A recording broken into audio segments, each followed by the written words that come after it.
அவர் வந்து வெள்ளை சர்க்கரை சாப்பிட்டதில்லை, மண்டவெல்லாம் சாப்பிட்டதில்லை, கருப்பட்டி சாப்பிட்டதில்லை, தேன் சாப்பிட்டதில்லை, சுகர் வர வாய்ப்பு இருக்கா?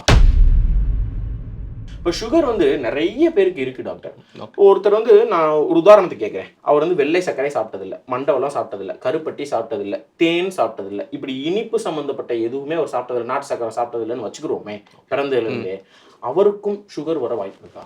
இன்னைக்கு காலகட்டத்தில் பார்த்தீங்கன்னா இப்போ டயபெட்டிஸ் வந்து அதாவது சுகர்னு சொல்கிறோம் இல்லையா, அது வந்து யாருக்கு வேணால் வரலாம். அது குழந்தைங்களுக்கும் வரலாம், முதியவங்களுக்கும் வரலாம், இப்போ இளைஞர்களுக்கு கூட வரலாம். ஸோ நீங்கள் சொன்ன மாரி அவர் எதுவுமே சாப்பிடல, டைரக்ட் சுகர்ஸே எடுத்துக்கல, அவருக்கு வரலாமான்னு கேட்டிங்கன்னா, அவர் வந்து டயட்டில் வந்து சுகர் சேர்க்காமல் இருக்கிறார். பட் ஒரு விஷயம் என்னென்னா பரம்பரைத்தன்மையும் ஒரு காரணம் இருக்குது.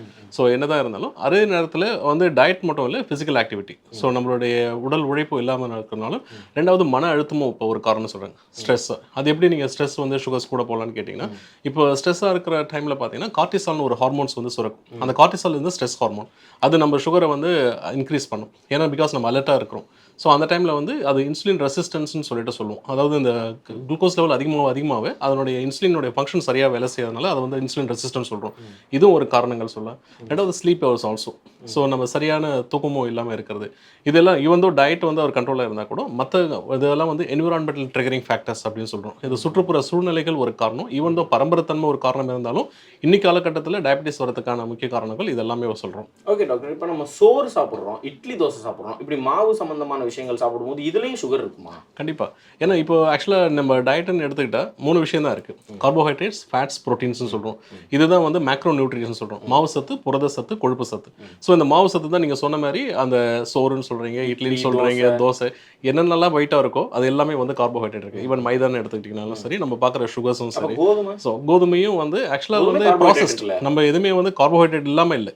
அது கார்போஹைட்ரேட் அதிகமாக இருக்கிறது, அதிகமாக உணவு இது பண்ணும்போது நம்ம கணையம் வந்து இன்சுலின் உற்பத்தி பண்ணணும். ஸோ ஒரு ஸ்டேஜ்க்கு அப்புறம் பார்த்தீங்கன்னா அதனுடைய உழைப்பு தன்மையும் கம்மியாகும். ஏன்னா பிகாஸ் எவ்வளோதான் நீங்கள் கார்போஹைட்ரேட் அதிகமாக எடுக்க அவங்களுடைய கணையத்தில் இன்சுலின் உற்பத்தி அதிகமாக வந்துட்டே இருக்கணும். அந்த குளுக்கோஸ் லெவலில் கண்ட்ரோல் பண்ணுறதுக்கு வரும். பான்க்ரியாஸ் வந்து கணையம்னு சொல்கிறோம், அதுதான் இன்சுலினை உற்பத்தி பண்ணுது. இங்கே நம்ம சோறு கார்போஹைட்ரேட் இருக்கக்கூடிய சாப்பாடு அதிகமாக நம்ம சாப்பிட இதோடைய வேலை வந்து அதிகமாக நம்ம செய்ய வைக்கணுமா? கண்டிப்பாக செய்ய வைக்கிறோம். கண்டிப்பாக செய்ய வைக்கிறோம். நம்ம அறியாமலே நம்ம வந்து செய்கிறோம். அது வந்து பிரெட்டு, இந்த மாதிரி பன்னு, இதுகளும் அது பொருந்தும் எல்லாமே. ஸோ நீங்கள் பிரெட் எடுத்துக்கிட்டீங்கன்னா கூட அதுலேயும் கார்போஹைட்ரேட் தான் மேக்ஸிமம் இருக்குது. ஸோ எதுவுமே வந்து நம்ம மாடரேட், அதாவது நம்மளுக்கு தேவையான அளவு எடுத்துக்கிட்டா நம்ம கணையத்தில் இருக்கிற இன்சுலின் உற்பத்தி நல்லா வேலை செய்ய வைக்கலாம். ஸோ இது வந்து நம்ம உணவில் ஒரு கட்டுப்பாடு வச்சுக்கிட்டா. ஸோ நம்ம வந்து இதை தான் நம்ம இந்தியான்னு எடுத்துக்கிட்டா மேஜரான உணவு பார்த்தீங்கன்னா நம்ம கார்போஹைட்ரேட் மாசத்தில் தான் இருக்கு. அது இல்லாமல் நம்மளால இருக்கவே முடியாது. நம்ம வந்து அதை அவாய்ட் பண்ணுங்கன்னு சொல்லலை, ஆனால் அளவு கம்மியாக எடுத்துக்கலாம் அப்படின்னு சொல்லுவோம். இப்போ எக்ஸாம்பிள் நம்ம ஊரில் சவுத் இந்தியாவில் எடுத்துக்கிட்டா நம்ம இலை போட்டு சாப்பிடுவோம். இலை போட்டு சாப்பிடும்போது ரைஸ் வந்து அதிகமாக இருக்கும். நீங்கள் பார்த்தீங்கன்னா கூட்டு, அந்த பொரியல் இதெல்லாம் வைப்பாங்க, கிரீன் கலரில் எல்லாமே இருக்கும். ஆனால் அதெல்லாம் தட்டுக்கு வந்து பின்னாடி இருக்கும். ஸோ நான் என்ன சொல்ல வரேன்னா, நம்ம ரைஸை வந்து அதாவது இலையை திருப்பி சாப்பிடுங்க, நம்ம காய்கறிகள்லாம் நிறையா சேர்த்துக்கோங்க, ரைஸ் வந்து கம்மியாயிடுங்க அப்படின்றது. இது வந்து நேச்சுரல் போர்ஷன் கண்ட்ரோல் அப்படின்னு சொல்றோம். இயற்கையாவே நம்ம வந்து சாதாரணமா நீங்க சொல்றீங்க, ஆனா இதெல்லாம் ஒரு தண்டனை மாதிரி எங்களுக்கு தோணும். சோறு கம்மியா சாப்பிட சொல்றாரா டாக்டர், சோறு கூட சாப்பிட முடியல அப்படின்னு. ஏன்னா அப்படியே பழக்கப்பட்டு வந்ததுனால. அதுதான். ஸோ இது எல்லாமே வந்து நம்ம மைண்ட் தான். ஸோ இப்போ வந்து என்னன்னா மைண்ட்ஃபுல் ஈட்டிங். ஸோ நம்ம என்ன நம்ம உணவுக்கு தேவையோ நம்ம ஆமா மைண்ட்ஃபுல் ஈட்டிங் எப்படின்னு சொல்றோன்னு கேட்டீங்கன்னா, இப்போ நீங்க குப்பை தொட்டியில் என்ன போடுவீங்க? குப்பையை தான் போடுவோம், தேவையில்லாததை போடுவோம். அதே தான் நம்ம உடம்புல பண்ணிட்டு இருக்கோம். ஸோ நம்ம வந்து எடுக்கிற உணவில் வந்து நம்ம ஆரோக்கியமாக தான் எடுக்க சொல்கிறோமே தவிர இது எல்லாமே நம்ம உடம்பு குப்பை தொட்டி இல்லை. ஸோ நம்ம உள்ளார போன பிறகு நம்ம என்ன நடக்குது நமக்கு தெரியாது.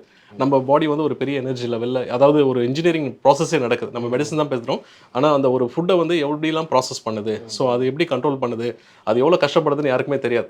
இட்ஸ் க்ரைங் உள்ளார. நீங்கள் அதிகமாக அதை வந்து கொடுத்தீங்கன்னா, இப்போ ஒருத்தர் வந்து ஒரு 8 மணி நேரம் வேலை செய்கிறாருன்னா அதுக்கு தகுந்த நம்ம ஒர்க்கு தான் அவர் கொடுக்கணும். அதே அவர் வந்து 16 மணி நேரத்துக்கு வேலை செஞ்சால் என்ன பண்ண முடியும்? அதுமாதிரி நம்ம ரைஸை வந்து நிறைய நீங்கள் சொல்கிறீங்க பிடிச்சிருக்குன்னா எடுத்துக்கோங்க, அளவு கொஞ்சமாக எடுத்துக்கோங்க.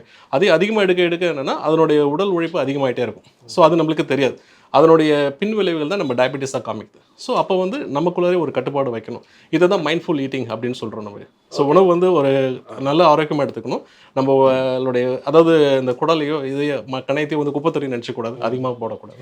ஓகே டாக்டர், இப்போ நான் வெஜிடேரியனுக்கும் டயபெட்டிஸ்க்கு எதுவும் சம்மந்தம் இருக்கா டாக்டர்? இப்போ சுகர் வந்து நான்வெஜ் சாப்பிடக்கூடாது அப்படி ஏதாவது இருக்கா? அப்படி எதுவுமே கிடையாது. ஸோ நான்வெஜ் கண்டிப்பாக எடுத்துக்கலாம். ஏன்னா பிகாஸ் நம்மளுக்கு தேவையான ப்ரோட்டீன்ஸ் வெஜிடேரியனோட நான் வெஜிடேரியன் நிறையவே இருக்குது. நீங்கள் பார்த்தீங்கன்னா சிக்கன், ஃபிஷ்ஷு இதில் எல்லாமே வந்து அவங்களுக்கு. பட் அதை எப்படி எடுத்துக்கிறோன்றது தான் இருக்குது. இப்போ ஃபிஷ்ஷுன்னு எடுத்துட்டா அந்த ப்ரோட்டீன் ஸ்பாட் வந்து நம்ம குழம்பு மீனாக சாப்பிட்டா கிடைக்கும். இதே அவங்க ஃப்ரை பண்ணி சாப்பிட்டா ப்ரோட்டீன்ஸோட ஃபேட்டு தான் அதிகமாக அவங்களுக்கு கிடைக்கும். அதுமாதிரி ஆனா சிக்கன் சுவை அதுல தான் அதிகமா இருக்கு. மக்கள் எல்லாமே சுவை தான் இது பண்றாங்க. மீன் வறுவல் சாப்பிட பிடிக்காம யாராவது இருப்பாங்களா? குழம்பு மீனா என்னத்த உப்பு சப்பு இல்லாம என்னத்தையோ மாதிரி இருக்கும்னு சொல்லிடுவோம் நம்ம. அது கரெக்ட். அப்போ ஒரே விஷயம் சிம்பிளாக சொல்லணும்னா டயட்னு பார்த்துக்கிட்டிங்கன்னா ஸ்விட்சிங் from taste conscious to health conscious. So அப்படிதான் நம்ம யோசிக்கலாம் டாக்டர். ரொம்ப கஷ்டமான விஷயத்துல அது ஒண்ணு. என்ன பொதுவா அந்த மனநிலை இருக்குல்ல டாக்டர், ஆமா. சம்பாதிக்கிறதே சாப்பிடுறதுக்கு தான், அதை கூட சாப்பிடலாம்னா அப்புறம் என்னடா இருக்கு அப்படிங்கிற ஒரு தட்ஸ் கரெக்ட். ஸோ நம்ம மனம் வந்து ஒரு குரங்கு மாதிரி தான் சொல்லுவோம். ஏன்னா மங்கி மைண்ட் சொல்லுவோம். எதை பார்த்தாலும் தவிர நம்மளால வந்து ஓரளவு தான் நம்மளால இது பண்ண முடியும். அதை வந்து ஓரளவுக்கு, ஏன்னா பிகாஸ் எல்லாமே நம்ம கையில தான் இருக்கு. ஒன் வாழ்க்கை ஒன் கையில் இருக்க மாதிரி. ஸோ டயபெட்டிஸ்ன்னு நாங்கள் சொல்லும்போது ஸோ உங்களுடைய பாதத்தில் இருக்குன்னு நாங்கள் சொல்லுவோம். ஓகே. ஏன்னா பிகாஸ் டயபெட்டிஸ் நம்ம சொல்கிறோம் ஒன் வாழ்க்கை ஒன் கையில், ஒன் சுகர் ஒன் காலையில் சொல்லலாம். காலில். ஆமாம். ஏன் டாக்டர் அது ஏன் காலையில் சொன்னீங்கன்னா, இப்போ டயபெட்டிஸ்ன்னு எடுத்துக்கிட்டிங்கன்னா நம்ம வந்து இப்போ டயட்டை பற்றி ஒன்று பேசுகிறோம், அதே நேரத்தில் ஃபிசிக்கல் ஆக்டிவிட்டிஸ் ரொம்ப இம்பார்ட்டன்ட். இப்போ நீங்கள் காலை வந்து செகண்ட் ஹார்ட் அப்படின்னு சொல்கிறோம். ஆமாம். ஸோ நீங்கள் எவ்வளோக்கு எவ்வளோ பாதத்தை வந்து நீங்கள் பயன்படுத்துகிறீங்களோ உங்களுக்கு வந்து டயபெட்டிஸ் வராமல் தடுக்கலாம். Walk to walk away from diabetes. So நீங்கள் நடந்தீங்கன்னா உங்களுக்கு சுகர் வராமலே தடுக்கலாம். Walk to walk away from diabetes. ஆமாம். நல்லா இருக்கு, இதுவும் நல்லா இருக்கு. கண்டிப்பா. உடற்பயிற்சியில் அக்கறை உனக்கில்லை சர்க்கரை. அடடே என்னங்க பின்றாருங்க. உடற்பயிற்சியில் அக்கறை உனக்கில்லை சர்க்கரை. Walk to walk away from diabetes. உன் சர்க்கரை உன் காலடியில். கண்டிப்பா. ஏன்னா பிகாஸ் இது வந்து நம்ம பஞ்ச் டயலாக் மாதிரி பார்க்குறோம், ஆனால் இதுக்குள்ளார எவ்வளோ அர்த்தம் இருக்குன்றது நல்ல ஒரு இது இருக்கு.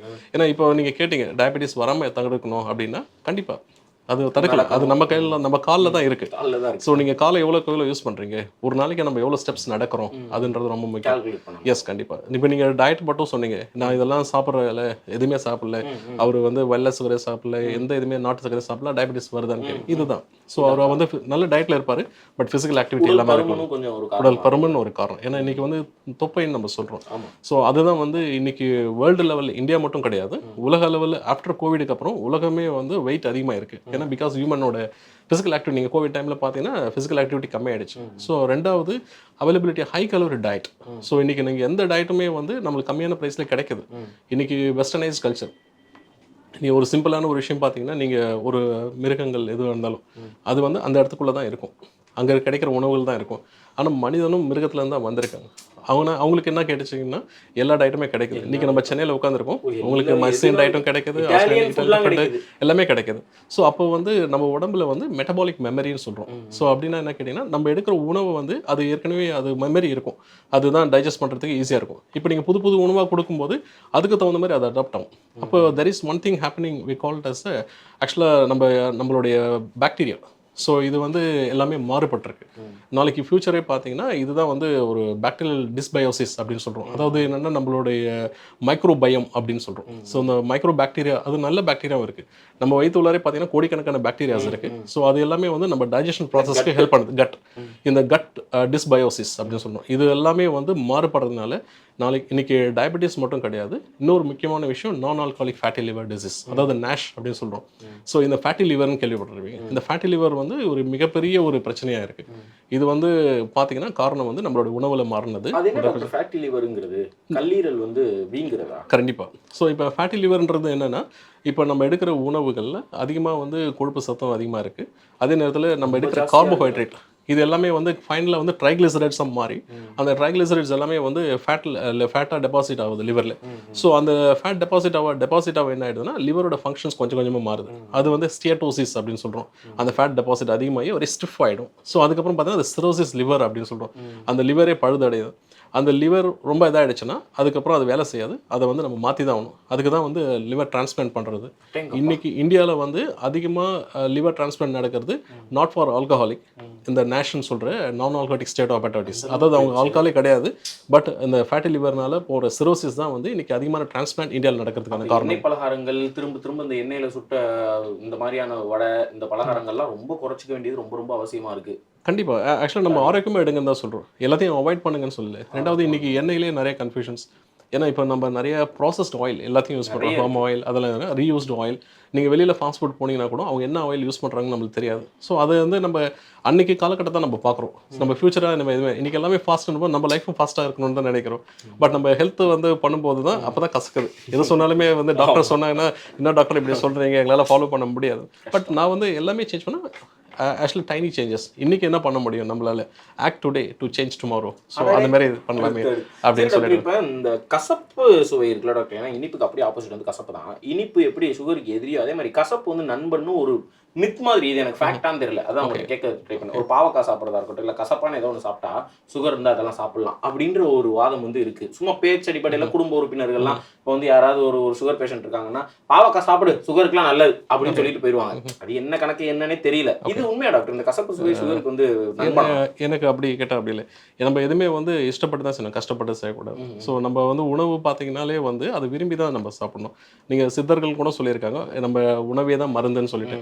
நம்ம அதுக்காக கசப்பையே சாப்பிட்டுட்டு இருந்தால் அது வந்து வாழ்க்கையை கசப்பாயிடும். ஸோ அப்படிலாம் இருக்க வேணாம். நம்ம எடுக்கிற உணவு ஆரோக்கியமாக எடுங்க சொல்ல. சில பேர் வந்து எனக்கு டயபிட்டிஸ் வரக்கூடாதுன்றதுக்காக பாவக்காய் சாப்பிட்றது, அந்த நிறைய வெந்தயத்தை ஊற வைக்க, அப்படி இருக்கிறது எல்லாமே வந்து இது வரைக்கும் சயின்டிஃபிக் ஆராய்ச்சிகள் எதுவும் பண்ணல. ஸோ நம்ம வந்து எவிடன்ஸ் பேஸ்ட் மெடிசன் சொல்கிறோம். ஸோ இன்னைக்கு ஒரு விஷயம் நம்ம சொல்கிறோன்னா அதுக்கு பின்னாடி வந்து ஆராய்ச்சிகள் இருந்தால் தான் நானே சொல்ல முடியும். நான் வந்து சொல்கிறேன்னா வந்து என்னுடைய இதெல்லாம் சொல்லலை, இது வந்து ஆராய்ச்சிகள் பண்ண இதை தான் நான் என்னால் சொல்ல முடியும். ஸோ அப்படின்னும் போது நம்ம கசப்பை எடுக்கிறது வந்து லைஃப் வந்து கண்டிப்பாக நான் சொல்ல மாதிரி கசங்க தான் செய்யும்.